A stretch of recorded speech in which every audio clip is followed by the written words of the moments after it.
I regard Alibaba as one of the biggest mistakes I ever made. Those were the words from Charlie Munger at the recent Daily Journal meeting. He said, I got charmed by their position in the Chinese internet and didn't stop to realize they're still a darn retailer. Now, it is interesting to consider this perspective, given that as of December 31st, Daily Journal, which its investment portfolio is still being managed by Charlie Munger, Alibaba is still one of their top positions, though he has cut it by about half. Now, it's unclear how much of that was due to effectively a margin call, but he did trim the position by half. And then you look at Michael Burry, another deep value investor who was actively buying Alibaba, making it one of his top positions in his public portfolio during the fourth quarter with the dramatic weakness in Chinese stocks. So is this a buyer, seller? What are my thoughts on Alibaba from here? I'm also going to talk about Alibaba's latest earnings in this video. If you enjoy educational investment videos, please make a point of hitting that subscribe button. You're watching Unrivaled Investing. So let's dive in to their Alibaba's latest earnings results. So quickly after they reported earnings, the shares rallied around 6%, but quickly lost that. A lot of folks were getting excited about a re-acceleration in their business as the Chinese economy started opening up at the start of this year, as they went from zero COVID policies to, let's just reopen the economy. So looking at their fourth quarter calendar year results, which doesn't really benefit from the reopening of the economy, so you could see a reacceleration in growth. Looking at their results, it's really not that impressive. You're looking at 2% revenue growth. This is not what I had expected, when I first looked at Alibaba, but you are looking at a huge surge in, improvement in operating income. So like, hey, 400% growth. What's that about? Well, it's really just because last year they had a huge impairment charge. That's a non-cash charge. Looking at their core earnings, though, like sort of trying to remove some of this noise, and their core earnings were up around 16%. So that is interesting. So we're going to want to go through these different pieces to understand, well, what's really driving the position from here. So I want to focus on their China commerce business, because that is where the bulk of their value is, in my opinion. And so there's a couple of different pieces here. Overall, their core China business, Taobao, Tmall, that declined around 1% in terms of revenue perspective and was about flat from a profitability perspective. But even that has couple of different moving pieces to it. You need to understand that there's within each of these segments, there's a whole, a lot of different business offerings, different types of solutions. What really makes their China commerce segment interesting is, on the one hand, you have customer management, which is based effectively on the commissions that are generated from people buying products from third-party sellers on their platform, as well as effectively advertising revenue. That's very high margin business, their customer management segment. They also recognize that third-party sellers don't always have everything that individuals want. So they also sometimes take inventory for themselves to then sell at very small margins. So obviously you'd prefer customer management to be growing and their direct sales to be maybe flat, maybe growing along with the market. But really most of their profitability hopefully comes from the customer management. So that's what you want to be seeing to be growing as a shareholder. And when you look at the results, that really isn't delivering. Customer management was down 9%, while direct sales were up 10%. So the whole reason why it was effectively flat was because direct sales were up significantly. When you look at what's going on with customer management, because once again, that's where the bulk of the value is here, in my opinion, they talk about soft consumption demand, partly because of COVID-19 cases, the locked economy, as well as ongoing competition. So that is a clear signal that other players like JD and Pinduoduo, that they're taking market share. So that is a, really interesting data point to consider, and a, red flag for investors to think about when they're looking at Alibaba stock. That said, there was very good cost controls, cost management, because their margins, despite the fact that their lucrative customer management business was down roughly 10% and their lower margin direct sales were up, they did manage their costs, I'd say, much better than in the past, with flat EBIT margins from 34%, staying around 34% and around 33% so far this year. So, they're doing a bit better job in terms of managing, those costs.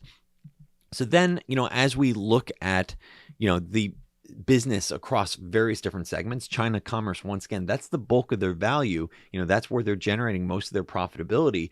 you look at a lot of these different segments and pretty much they're all unprofitable except for cloud, which is just starting to be profitable. So not really driving, not really adding significantly. And this is as of the most recent quarter. You look at, well, what's growing at least? Is there anything here to really get you excited? International commerce that's growing nearly 20%, still hugely unprofitable. You look at their logistics business, that's their fastest grower. That's closer to break even. So it's interesting to see that they're getting serious about cost management. Can this continue to scale, beyond Alibaba? And then you look at cloud. Cloud is significantly underperforming. It's been an underperformer for some time, only growing around 3%. At least it's now profitable. So a lot of these things, at least from my own perspective, this has been a series of, poor execution, at least just looking at the results in the last year or so in terms of how they delivered, certainly relative to some other, e-commerce platforms like JD, in my opinion. Now, looking at Alibaba's free cash flow, you see 81 billion RMB during the quarter in free cash flow, yet they only repurchased 25 billion in stock, roughly $3.5 billion US dollars. And that investors, I can imagine, can be extremely frustrated by looking at this because, they're saying, okay, you have a business that supposedly has, several $100 billion in RMB in terms of investments and cash on your balance sheet. You're generating billions in RMB in free cash flow. And when the stock completely, falls apart during the fourth quarter of 2022, which it did, at one point, Baba stock was in the mid 60s. And I suspect that's when Michael Burry was buying it, because he looks for the crazy deep value situations. In that situation, they weren't buying like crazy and they had the cash to do it. So that's another sort of yellow flag against management. Like, look, that's probably one of the best investments you could make if you truly believe in your company, to buy back just loads of stock. Now, they did re-up their share repurchase, announcement that they'll do more buybacks in the future. But, they should have been more opportunistic with the opportunity that they had with their shares, given that it seems like their balance sheet could have easily supported. So it makes me wonder, like, is management just sort of asleep at the wheel? Do they not understand, what an opportunity actually looks like here? Have they just gotten too fat and bureaucratic to make, smart moves? Or is the CCP preventing them from doing this? Is the CCP Communist Party saying, hey, you can't do outsized buybacks? We'll see from here. So what are my thoughts on Alibaba's outlook and where do I think, the stock potentially goes ahead? Well, first, if you're looking to take charge of your investment journey, consider unrivaledinvesting.com for compelling investment ideas, real-time portfolio updates, and our exclusive Discord server available for annual subscribers. Also recently launched 2 new educational courses on financial statements and valuation analysis. In full disclosure, this is not financial advice. So when you look at Alibaba stock, trying to think about where does it go in the years ahead, I think you really do need to understand, and you need to caveat the whole thing with cooling foreign relations. Yes, when I first looked at China, when I first looked at Alibaba in particular, I thought, okay, here's some value here because you have this incredible e-commerce platform. And since I started looking at it, I'd say their execution has been extremely underwhelming.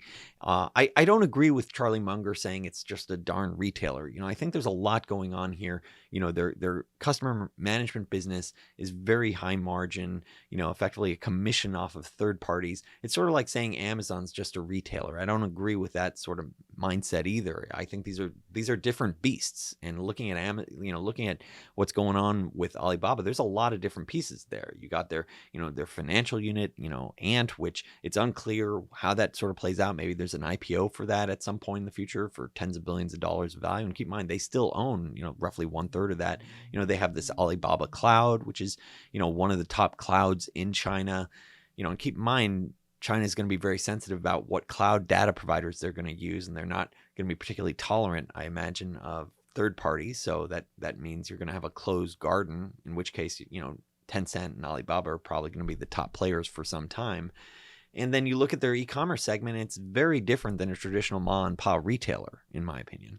And so I don't think, Munger's, sort of negativity there is fully, I don't agree with it at the end of the day. And I think, his ownership via Daily Journal does reflect that he still, agrees that there's some upside here. And I'll talk about the valuation in just a second, how I think, if you can stomach the geopolitical tension and the cooling foreign relations, then you could say, hey, there's tremendous upside. When I initially looked at, Alibaba, I'd say the geopolitical tensions have heightened significantly.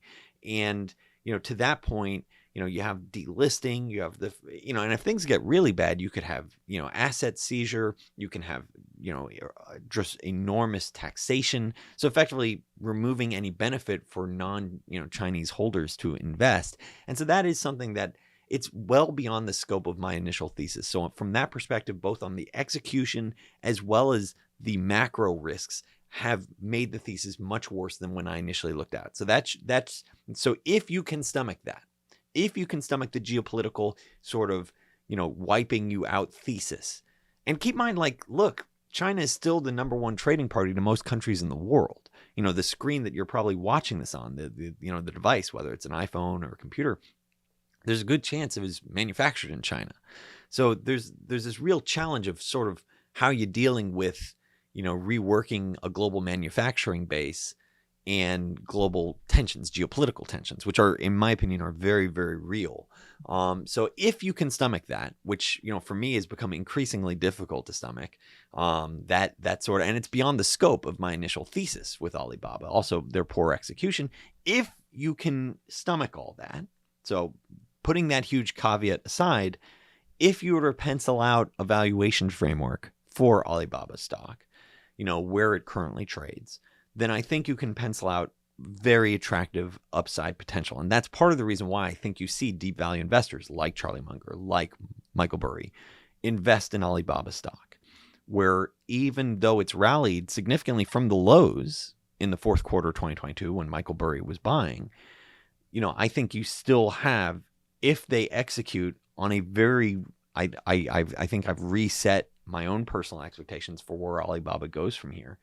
If you reset, and where they deliver going forward, I still think you can have there's significant upside potential for Alibaba stock from here. Now, keep in mind, this is a hypothetical framework, and as always, it depends on their execution. If they don't deliver, similar to how they've poorly delivered the past year or so, then you could continue to underwhelm. And if you have enormous macro risk from geopolitical tensions that unexpectedly blow up in your face, that could also cause stock prices to go way lower or higher than expected. And that depends partly on their execution.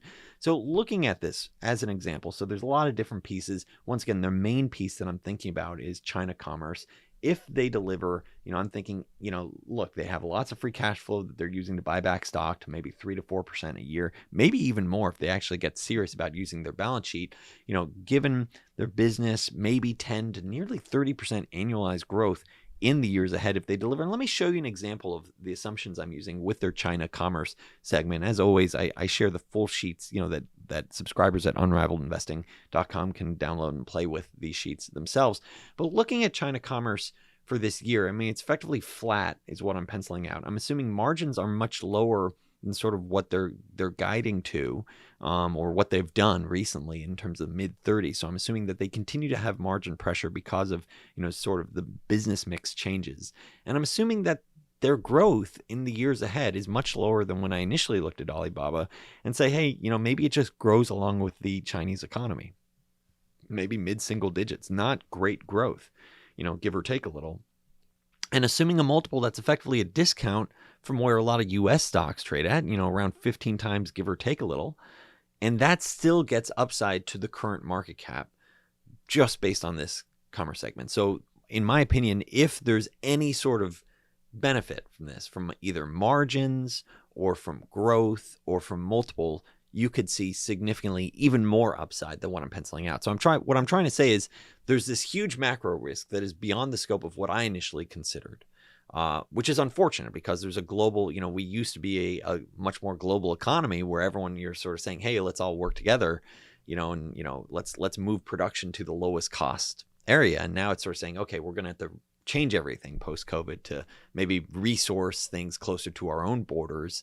Nearshoring is, the phrase, in which case you might have, structural inflation for longer, and you have geopolitical tensions. Oh, we don't want to manufacture that in China. Maybe we'll manufacture it in India, and so you have this dynamic playing out. looking at this, so if you can look aside the macro concerns, using what I think are very conservative assumptions on their core commerce segments, you could see dramatic upside from here. But you have to be able to stomach, that sort of existential risk as a foreign shareholder to a communist party that can prevent you from making maybe attractive investments. And maybe that's the reason why they weren't doing a huge buyback in the fourth quarter. I mean, even in the US, you're starting to see pushback on buybacks, which is really bananas. I mean, Warren Buffett in his recent letter was effectively calling it, I think, economic illiteracy for not being able to understand what buybacks really are. And so I look at this and I think personally that macro aspect has made it much harder to stomach, and probably too hard for most of my journey. When I look at my portfolio, I want to look at things that I can sleep well at night, things that I have faith will compound through thick and thin. And I call these things out to my subscribers at unraveledinvesting.com when I'm buying and selling, and calling out various different ideas. But I look at Alibaba stock, it would not surprise me if it has dramatic upside in the years ahead. Just you sort of have to wait. You have to deal with the risk that hopefully you don't wake up one morning and be like, holy smokes, the geopolitical landscape has changed. And what's that going to mean for potential blowback for shareholders? We'll see how that plays out. If you enjoyed this video talking about Alibaba stock, their latest earnings, please make a point of hitting that thumbs up, hit that subscribe button. Thanks so much for watching.